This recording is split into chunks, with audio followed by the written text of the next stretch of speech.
In today's video, I'll show you a great way to improve your vocabulary and your English while reading books.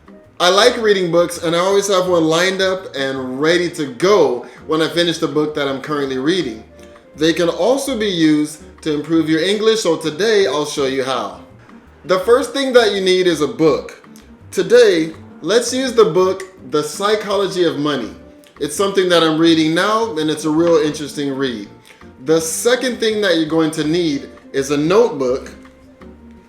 So just a notebook like this or anything that you can use to take notes will be fine. And that's what we're going to use to get down notes from the words that we don't understand when we go through the reading. Okay, if you have those two things, we're ready to get started. So let's get into it. First, we will start off by reading slowly and out loud. So let me show you how we're going to do this. The United States is the richest nation in the history of the world.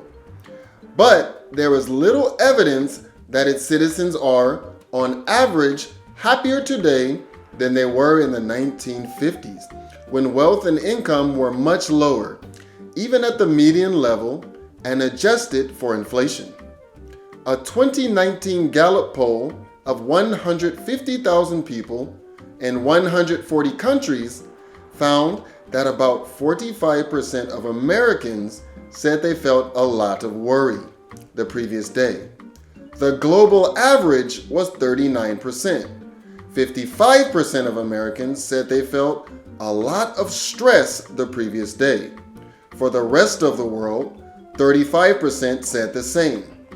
Part of what's happened here is that we've used our greater wealth to buy bigger and better stuff, but we've simultaneously given up more control over our time. At best, those things cancel each other out. This will be all for step one, which is to read out loud, slowly and clearly, and that's going to lead us into step two. The next step is going to be to take notes. So when you're reading, you're going to go through that passage like we just did, and then pick out words that you're not familiar with, words that you don't know the meaning to, and maybe you're just not as good at the pronunciation as well. Write those words down in your notebook. Write down all of the unknown words in your notebook. You can break it down into 3 columns: words, meanings, and sentences. Get down as many words as you need to in one list. This will ensure that you can easily find the words, meanings, and example sentences later on. And that's going to be all for this step. The next step is to find the meaning of those words that you have written down. To do this, you can of course use your phone, computer, or paper dictionary will work just as well too. If you are using your phone or computer, just Google the words and then get the meaning down. They will usually have an example sentence as well, so what you can do is just go ahead and write down their sentence on your sentence column so that you can understand how it's used. So, for example, I'm going to use one of the words from the passage, evidence. In the dictionary, it says here that evidence is the available body of facts or information indicating whether a belief or proposition is true or valid.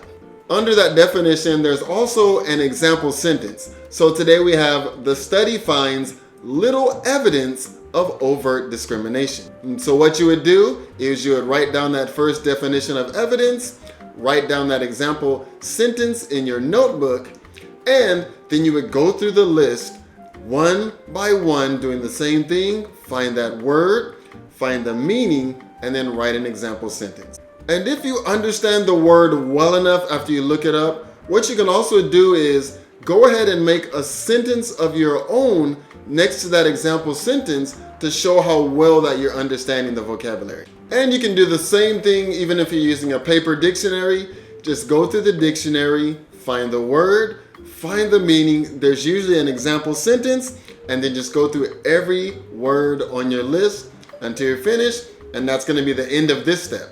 The next thing that you need to do is practice the words from your list. For this, what you can do is just take 2 to 3 of those words from your list, and then you're going to try to work them into your daily life. Just choose a few, and then you can practice those words repeatedly throughout the day in your different conversations. And once you establish those words, try them out with friends, coworkers, or any other situations that you have that you would be able to work those into an everyday conversation.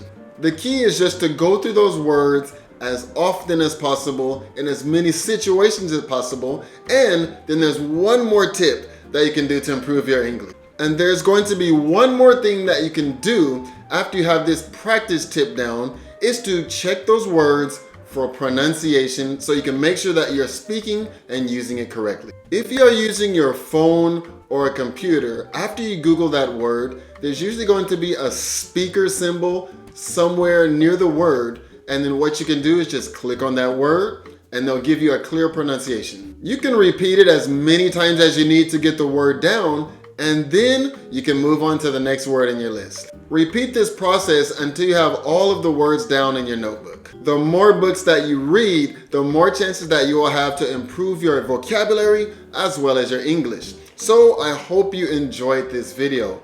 If you did, how about sharing it with someone else that you think will help? Also, if you're interested in learning out more ways to improve your English listening, how about check out this video that's popping up on the screen right now. Thank you guys so much for watching this video. I really look forward to seeing you in the next one. See you.